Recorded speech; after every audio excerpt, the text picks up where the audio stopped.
하나님의 말씀 에베소서 5장 2절 말씀입니다.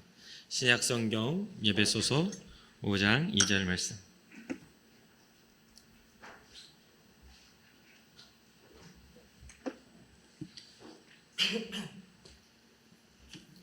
에베소서 5장 2절 말씀 한 절입니다. 우리 합독하도록 하겠습니다.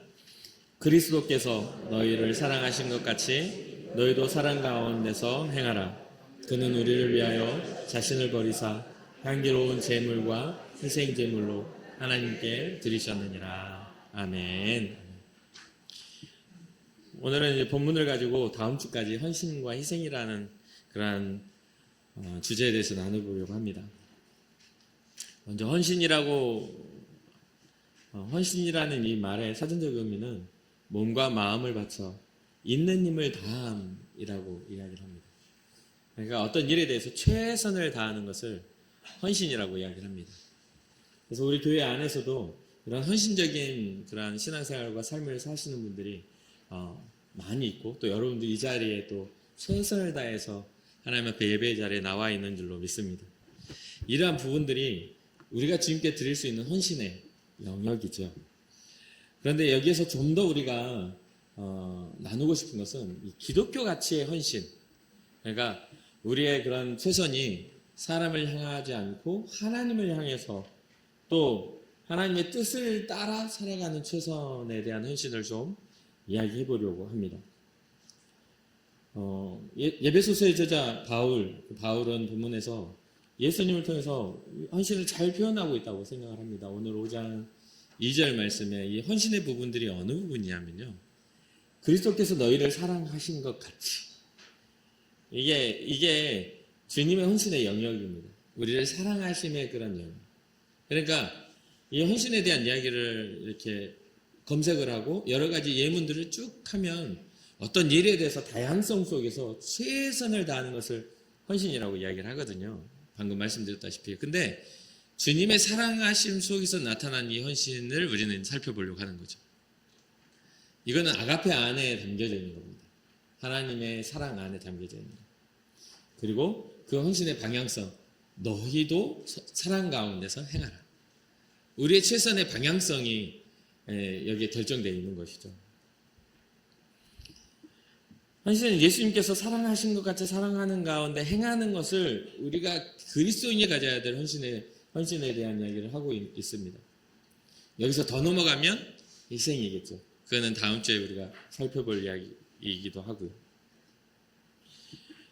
이 헌신이라는 이 말에는 한 가지 전제돼야 될 게 있습니다. 그 일에 대한, 그 가치를 가진 일에 대한 결단입니다. 그러니까 최선을 다한다는 것은 그것에 최선을 다할 가치성을 부여하는 거거든요. 그렇죠? 어떤 부모가 자녀를 사랑함에 있어서 보통 헌신적인 사랑을 한다라고 이야기를 하잖아요.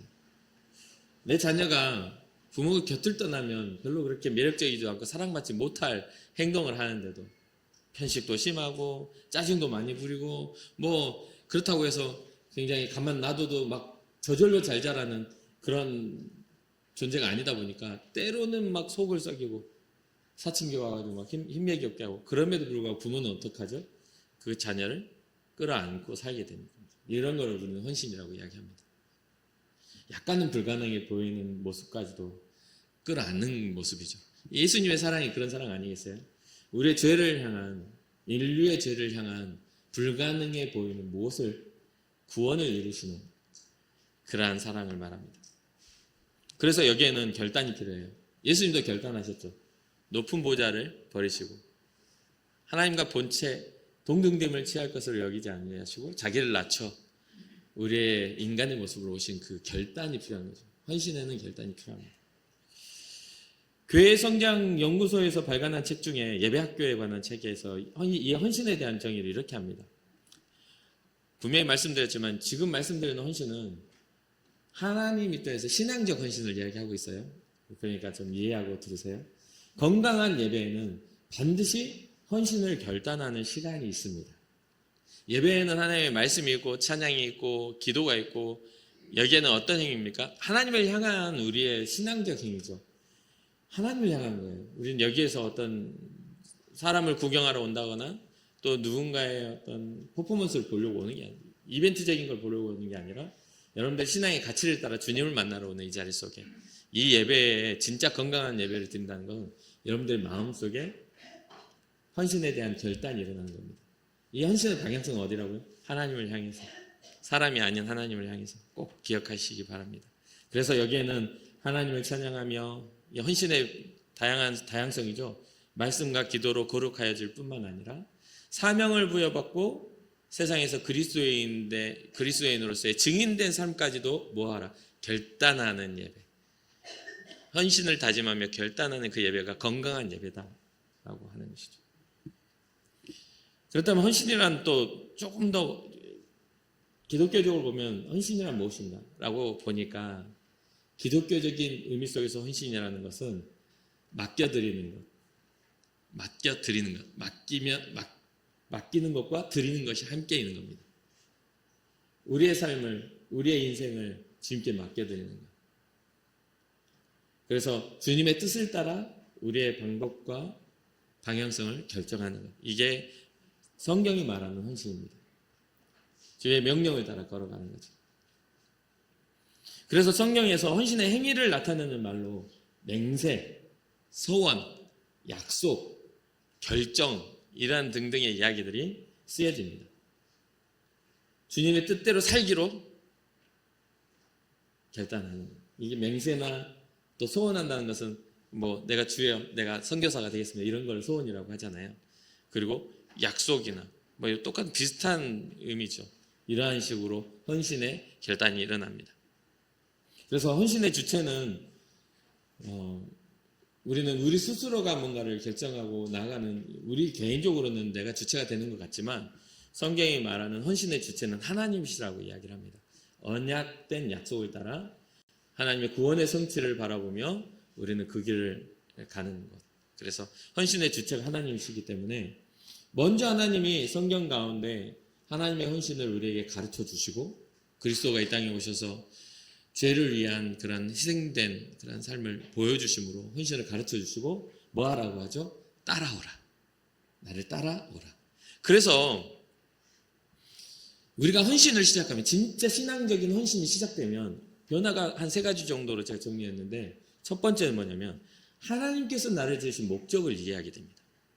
진짜 주님의 말씀 뜻과 이해를 이해하고 내가 주를 향한 헌신이, 딱 주를 향한 헌신이 시작되면 나를 지으신 목적을 이해하게 돼요.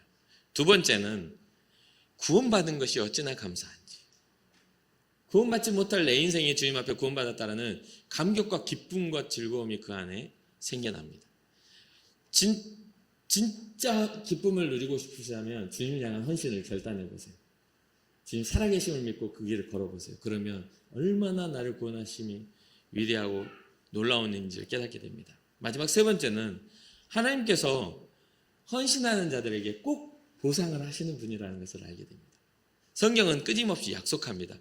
자기를 찾는 자들에게 상 주시는 이심이라는 걸 계속해서 성경에 창세기부터 요한계시록에 이르기까지 정말 하나님을 사랑하는 자, 그 뜻대로 부르심을 입은 자들, 그 사람들에 대한 약속들이 무궁무진하고 놀라운 은혜가 있다는 것을 깨닫게 됩니다. 그것은 하늘에 신령한 복도 있고 이 땅에 기름진 복도 있다. 그러니까 그 한쪽만 향한 게 아니에요. 왜 그러냐면 여기에는 아주 중요한 비밀이 있어요. 하나님이 분명히 우리에게 헌신을 요구하세요. 근데 그 헌신의 방향이 분명히 하나님을 향한 것이긴 해요. 근데 그 대상이 누구죠? 하나님이 우리의 물질이 필요하신 분은 아니잖아요. 하나님 우리의 시간이 필요하신 분은, 시간의 주관자가, 시간의 주인이신 분이 우리의 시간을 필요로 하시나요? 하나님이 우리가 하나님 앞에 가치 있게 드릴 수 있는 거 여러분 생각해 보세요. 내가 하나님 앞에 가치 있게 드릴 수 있는 게 뭘까? 있을 수 있어요. 물리적이고 물질적인 것으로는 그 어떠한 가치성도 크게 하나님에게는 필요하진 않아요. 그러니까 재미있게도 이 하나님의 강령을 보면 첫 번째로 하나님을 사랑하는 것이 첫 번째 계명이잖아요. 그 다음에 두 번째 따라오는 동일한 계명이 뭡니까? 내 이웃을 내 몸과 같이 사랑하라는. 그러니까 하나님은 자기를 사랑하는 그 마음으로 네 이웃을 사랑해. 왜 그러한 명령을 내리셨을까요? 헌신의 그 방향성을 온전히 예배하는 행위나 이러한 것에 두지 않고 왜 그 방향성이 내 이웃을 사랑하는 대로 이렇게 하나님을 향해 경배하는 우리의 이 모습, 이 한 번으로 끝나는 게 아니라 여러분들 삶의 모습 속에 내 가족과 형제를 사랑하는 것과 그리고 내 인생에 만나는 그 이웃을 사랑하는 것에 방향을 트셨을까요? 그것은 바로 하나님의 구원의 대상이 바로 사람이기 때문에 그렇습니다. 잃어버렸던 자녀를 다시 얻게 되는 것. 그 성경이 말하는 예수님의 예화 중에 돌아온 탕자에 대한 비유가 바로 그런 겁니다. 가치 없이 아버지한테 물려받을 것들 다 일부러 달라고 해서 떠나서 다 잃어버렸음에도 매일 그 떠나간 아들을 기다리고 있는 아버지의 모습으로 하나님 자신을 나타내셨다는 거죠. 그러면서 사랑하라 하는 거예요. 그것이 나를 위한 거예요. 그러니 여러분들 가정에 여러분들의 아내와 또 남편과 자녀들과 여러분들의 직장 안에 누군가 사람을 귀하게 여기고 사랑하시기 바랍니다. 그 사람들이 바로 하나님이 자기의 형상을 따라 만들어 놓은 하나님의 형상들이시기 때문에 그렇습니다. 그러면 어떻죠? 그 하나님의 형상을 향하여 우리가 분노하는 것도 주님의 형상을 멸시하는 일이 되지 않을까요? 성경에 이런 이야기가 나옵니다. 가난한 자를 멸시하는 자는 그를 지으신 하나님을 멸시하는 자요. 그러니까 누군가가 좀 힘이 없고 누군가가 좀 어떤 가치가 없어 보인다 할지라도 그들에 대해서 임의로 대하거나 그들을 가볍게 여기는 그 행위 자체가 그를 지으신 하나님에 대한 멸시라고 이야기하는 것이죠. 헌신을 시작하면 세 가지가 한다고 했죠. 하나님께서 나를 지으신 그 목적이 무엇인지를 발견하게 되고 또 구원받은 것이 얼마나 감사한 일인지를 알게 되고 또 하나님께서 그 헌신한 자들에게 어떤 상을 주시는지를 깨닫게 되는. 그러니까 무슨 말이냐면 비로소 하나님을 발견하게 되고 그 헌신은 가치가 있어야 되니까 하나님의 뜻을 이해하게 되므로 성경이 이해되기 시작하는 겁니다. 그래서 조금 더 살펴보면 헌신에 대한 이야기가 성경에 기록돼요. 헌신은 자신을 하나님께 드리는 행위라고 말합니다. 로마서 12장 1절을 보니까 그러므로 형제들아 내가 하나님의 모든 자비하심으로 너희를 권하노니 너희 몸을 하나님이 기뻐하시는 거룩한 산제물로 드리라. 이는 너희가 드릴 영적 예배니라. 예배에 대한 최선의 노력은 우리의 자신을 하나님께 드리는 어떤 일에 대한 최선을 다하는 걸 헌신이라고 말했잖아요. 우리는 신앙자로서 빼놓지 말아야 할 게 예배 행위잖아요. 예배 생활이잖아요. 이 예배 생활 자체가 달라지는 겁니다. 최선의 예배, 내 자신을 주님께 드리는 것. 그러니까 지금 현재 성경의 모든 기록 자체가 어떤 물질을 얻기 위한 것도 아니고 어떤 세상을 아름답게 하는 것도 아니에요. 하나님이 성경을 기록하는 모든 목적이 뭐냐면 우리를 구원하시기 위한 것으로 이게 기록되어 있단 말이죠. 그래서 성경을 진짜 단순하게 설명해 보십시오. 그러면 하나님의 사랑이 이 땅에 나타나 우리를 구원하셨다. 이게 끝이에요. 어느 시대를 계속 그래온 거예요. 여러분들은 이 성경 66권의 가치를 따라 여러분들 구원받으신 분들이라 이 말이에요. 그러니까 얼마나 귀하고 얼마나 놀라운 일입니까? 하나님의 모든 관심사가 집중되어 있는 그리스도 예수의 사랑이 우리를 구원하신 그런 것과 같이요. 두 번째는 헌신은 하나님의 일을 하는 것이다 라고 합니다. 첫 번째 헌신은 워십이에요. 두 번째는 로드십이라고 해요. 하나님의 일을 하는 것, 그것이 헌신이라고 말합니다. 그래서 이 잠언 21장 3절을 보니까 공의와 정의를 행하는 것은 제사를 드리는 것보다 여호와께서 기쁘게 여기시는 것입니다. 공의와 정의를 행하는 것, 그러니까 단순하게 알고 있는 정의와 공의가 아니에요. 선한 삶을 살아야 되겠다라는 생각이 속에만 있는 게 아니라 선한 삶을 살아가는 거죠. 그러면 성경이 말하고 있는 공의와 정의는요, 하나님의 공의는 완전함이거든요. 그래서 하나님의 완전함은 뭐냐면 처음 세상을 창조하셨을 때 죄가 있기 전의 상태예요. 그때는 어떤 죄로 인하여 무너짐이 아닌 완전한 에덴의 상태. 그러면 공의는 그때로 돌이키는 거예요. 그러니까 이 공의는 죄를 말살시켜요. 하나님의 공의가 닿으면 죄가 드러나요. 거룩함, 밝은 빛이 오면 어두움이 물러나는 것처럼 어둠의 작용을 해요. 하나님의 그 공의는. 우리의 죄를 드러내고 멸절시켜요. 하나님의 정의도 마찬가지고. 그 율법을 통하여 그러한 것들을 다 낱낱이 밝혀내고 그 올바른 길을 걷게 하셔서 하나님은 결국은 하나님의 백성으로 하여금 하나님 구원받기를 하기 위한, 그러니까 율법을 통한 구원을 위한 것을 위해 이스라엘과 그 법을 주셨는데 그걸로는 안 되더라는 거죠. 그래서 신약에 보니까 하나님의 공의와 하나님의 정의가 단 하나의 가치로 다시 한번 통합되어서 하나님의 구원을 이루었는데 그게 바로 예수 그리스도의 사랑입니다. 사랑 안에 용서가 있고 사랑 안에는 구원이 있더라는 거예요. 사랑 안에는 자유함이 또 있어요. 어떤 그 자유함이냐면 죄로부터의 자유가 있어요. 하나님이 우리를 특별히 죄 없다 하시는 그러한 하나님의 인정 속에서 우리는 속량함을 얻게 되었다는 그런 대속의 자유함이 있었던 것이죠. 그래서 헌신은 하나님의 일을 하는 로드십을 갖게 됩니다. 하나님의 일은 뭐죠? 사람을 구원하는 일이에요. 그러니까 우리는 그 가치와 뜻을 알게 된다는 거죠. 세 번째는 헌신은 하나님의 것을 잘 관리하는, 하나님의 뜻을 잘 관리하는 그러한 것이다. 누가복음 12장 47절과 48절이에요. 주인의 뜻을 알고도 준비하지 아니하고 그 뜻대로 행하지 아니한 종은 많이 맞을 것이에요. 종으로서의 최선을 하지 않은 거죠. 알지 못하고 맞을 일을 행한 종은 적게 맞으리라. 물은 많이 받은 자에게는 많이 요구할 것이요 많이 맡은 자에게는 많이 달라 할 것이라. 여러분들은 하나님의 사랑을 알고 계시죠? 맡겨진 직분도 중직을 맡고 있죠. 장로와 권사와 안수의 집사와 집사의 직분, 또 성도로서의 거룩한 직분을 맡고 있잖아요. 그리고 그 안에 들어있는 우리를 부르신 이의 그 예수 그리스도의 사랑을 알고 있잖아요. 그 많은 걸 알고 많은 걸 맡고 있는데 나중에 가서 그거에 대해서 책임을 물어보실 거라는 거예요. 그럼 우리는 최선을 다했습니다. 내게 맡겨진 직분만큼 주님 저는 최선을 다했습니다. 이게 헌신이에요. 최선을 다하지 않는 건 헌신이 아니에요. 그건 유기, 방치라고 이야기를 해요. 그러니까 우리는 거기에 대해서 항상 뭐 해야 되죠? 묵상을 해야 돼요. 어떤 곳이든지 자기의 위치가 있어요. 자기가 해야 될 몫이 있는 거예요. 그 이상을 넘어가도 이거는 안 되는 거고 그 이하에 떨어져도 안 되죠.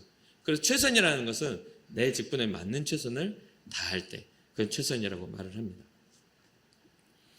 국제적인 말씀 선교단체 회장을 역임한 제리 화이트가 이런 이야기를 해요. 나는 영적으로 성장한 사람들과 그렇지 못하고 정체되어 있는 사람들의 삶을 비교 관찰한 결과 그 차이를 가져오는 분기점이 바로 헌신이라는 사실을 발견했다. 영적으로 성장한 사람과 정체되어 있는 사람들의 차이점은 이 사람이 하나님의 말씀을 따라 헌신하는 사람인가 아니면 하나님의 말씀을 따라 헌신하지 않는 사람인가에 따라서 영적인 그런 성장의 차이가 확 일어나더라는 거예요. 여러분들은 어떤 상태이신가요? 주의 말씀을 듣고 알기는 아는데 행하지는 않는 정체된 상태인가요? 아니면 주의 말씀을 듣고 결단이 되어 여러분 삶의 영역 속에서 적용하고 그 가치를 실현하고 있나요? 복잡하게 신앙생활을 복잡하게 생각하지 마세요. 사랑의 가치는 복잡한 게 아니에요. 그건 당연하고 단순한 가치인데 우리가 그 가치를 그냥 멀리하고 별로 하지 않으려고 하는 것뿐이에요. 어색해해요. 왜냐하면 익숙하지 않으니까. 사랑한다는 말을 대부분 많이 안 해요. 뭔가 다른 어떤 좋은 단어들을 많이 사용하는데 묘하게 사랑한다는 단어들을 잘 안 하는 경우들이 있거든요. 여러분 얼마나 하고 사시나요? 여러분 남편을 여보 오늘 하루도 수고해요. 사랑해요. 이렇게 시작하시나요? 저 원수 같은 것이 또 눈 떠서 일어났네? 이렇게. 오늘 왜 이렇게 빨리 들어왔어? 이렇게 생각하시나요? 그러니까 가치 있는 것들은 좀 여러 번 해도 괜찮은데 너무나 어색하게 시켜도 잘 안 하는 일들이 생기죠. 어쨌든 그렇게 복잡하게 주님 우리에게 그런 어떤 삶의 명령을 내리신 게 아닌데도 선한 가치를 이루라고 하는데도 우리는 참 그거에 대해서 좀 인색하고 잘 못하는 것 같아요. 이것은 바로 헌신에 대한 결단인 것 같아요. 사실 어떤 관계 안에서도 헌신의 결단이 일어나면 못할 게 없어요. 내가 당신을 향해 최선을 다하겠다라는 그런 결단이 일어나면 그 최선에는 최고의 것들이 항상 숨어 있더라는 거죠. 무슨 뜻인지 이해가 나요? 그 최선에는 항상 모두가 최선이 다 아름다운 열매를 맺지 않지만 그 최선에는요 관계적 최고의 것들이 숨어 있어요. 근데 최선을 다하지 않기 때문에 그 최고의 것을 발견하지 못하죠. 너무 어렵게 이야기하는 건 아니죠. 알아서 알아들으세요, 이거는. 그렇죠? 최선을 다해 보세요. 그럼 최고의 결과가 가끔 나와요. 매번 나오진 않지만. 그러니까 어떤 관계든 자녀에 대해서는 부부 간에 대해서는 또 직장과 어떤 직장 상사와 또 때로는 직장 내의 그런 부하 직원들과의 관계 속에서 최선을 다하다 보면 거기에 최고의 결과들이 숨겨져 있더라. 하나님 앞에서도 그래요. 그러니까 이게 우리는 지금 기독교적 가치라고 했잖아요. 사람들에게는 좀 인정받지 못한다 할지라도 하나님은 우리의 걸음을 인정해 주시리라는 그 믿음을 가지고 가면 됩니다. 그렇다면 하나님을 믿는 신앙자로서 여러분의 영역 속에서 최선을 다해서 살아가고 있다면 그 기대와 그 결과는 그 상황에서 얻어야 될까요? 아니면 하나님께로부터 얻어야 될까요? 당연하죠. 하나님으로부터 오는 결과를 기대하고 최선을 다해야 하는 겁니다. 사람에게 기대하면 제가 봤을 때 10번 중 9번은 실망해요. 아니면 어쩌면 100번 중 99번 실망할 수도 있어요. 그러니까 우리의 헌신과 기대는 하나님을 향해서 가는 것이 신앙자의 헌신입니다. 왜요? 아까 말했죠. 하나님의 형상이기 때문에. 내가 바라보는 그 사람이 하나님의 형상이기 때문에 끝까지 견디고 참아서 우리는 구원해야 해요. 그래서 예수님께서 우리에게 주신 그 헌신에는 뭐가 있냐면 생명의 구원이 있어요. 아까 말했던 정의와 공의의 완성이라고 했잖아요. 이것은 모든 율법의 완성이 사랑이거든요. 이 사랑을 통해 하나님의 사랑이 우리에게 확증되어져서 우리를 구원하셨는데 이 헌신의 요구에는 복음의 전함이 있다는 것을 우리는 알게 됩니다. 주님이 이 땅에 오신 것도 우리에게 복음을 전하기 위해서 회개하라 천국이 가까이 왔느니라. 아버지의 뜻을 전하기 위해서 오신 것처럼. 그래서 로마서 10장 14절과 15절을 보니까 그런즉 그들이 믿지 아니하는 일을 어찌 부르리요. 듣지도 못한 일을 어찌 믿으리요. 전파하는 자가 없이 어찌 들으리요. 보내심을 받지 않았으면 어찌 전파하리요. 기록된 바 아름답도다 좋은 소식을 전하는 자들의 발이여 함과 같으니라. 그러니까 여러분들이 전해주지 않으면 여러분들이 좋아하는 그 사람들이 절대 복음을 받아들이지도 못할 뿐만 아니라 여러분들이 정말 헌신적인 신앙자가 되지 않으면 그들은 우리를 보고 감동하지 않아요. 우리를 통해 예수님의 형상을 발견하지 못해요. 너 같은 사람은 어떻게 교회 다니냐. 이렇게 이야기 들어서는 우리는 부끄러운 어떤 신앙자밖에 안 돼요. 근데 그런 거 있잖아요. 꼭 드러내지 않고 티내지 않아도 우리의 삶이 하나님 향해 헌신적인 삶을 살고 선한 꿈을 꾸며 살아가고 우리의 태도와 우리의 가치가 사랑받은 자처럼 살아가면 누구에게 사랑받은 자? 하나님께 사랑받은 자처럼 살아가면 티가 나게 돼 있는 거잖아요. 그래서 오늘 본문에 1절에 오늘 2절을 읽었잖아요. 1절에 그런 말이 나와요. 사랑받은 자녀같이 너희는 하나님을 본받는 자가 되라. 1절이 그리고 연결되는 게 그리스도께서 너희를 사랑하신 것 같이 너희도 사랑 가운데 행하라. 그게 우리가 예수님의 제자가 된 증거이기도 해요. 다른 성경에서도 계속해서 사랑할 때 우리는 주님의 제자인 줄 세상이 안다라고 말을 했어요. 그러니 멈추지 말고 사랑하시기를 주님의 이름으로 축복합니다. 멈추지 말고 이 사랑은요 하나님을 향한 헌신이에요. 하나님을 향해 최선을 다하는 거예요. 우리에게 사랑하라 하셨으니 오늘도 우리는 사랑하겠습니다. 그러면 사랑하는 사람들에게는요 절대 절망이 자리 잡지 못합니다. 우울증이 마음에 자리를 못 잡아요. 사랑의 감정은 그 어떠한 것보다 힘이 강하거든요. 사랑의 감정은 어떠한 정신적인 것보다 가장 강력한 그러한 힘을 발휘합니다. 그러니 여러분들의 인생도 사랑하시되 하나님을 사랑하시고 여러분들의 주어진 사람들을 사랑하다 보면 어느샌가 우리는 꽃밭에서 살고 있지 않을까요? 행복 가운데 살고 있지 않을까요? 그러니 믿지 않느냐는 일을 어찌 부르겠습니까? 듣지도 못한 일을 어찌 믿겠습니까? 전파하는 자가 없이 어찌 들을 수가 있겠습니까? 보내심을 받지 않았다면 어찌 전파하겠습니까? 기록된 바 아름답도다 좋은 소식을 전하는 자들의 발이요. 그러니 여러분들의 발걸음과 여러분들의 삶의 흔적들이 좋은 소식을 전하는 사람들이 되기를 주님으로 축복합니다. 여러분들이 있기에 가정이 평안하고 여러분들이 있기에 완성된 그림이 될 수 있는 그런 인생이 있지 않습니까?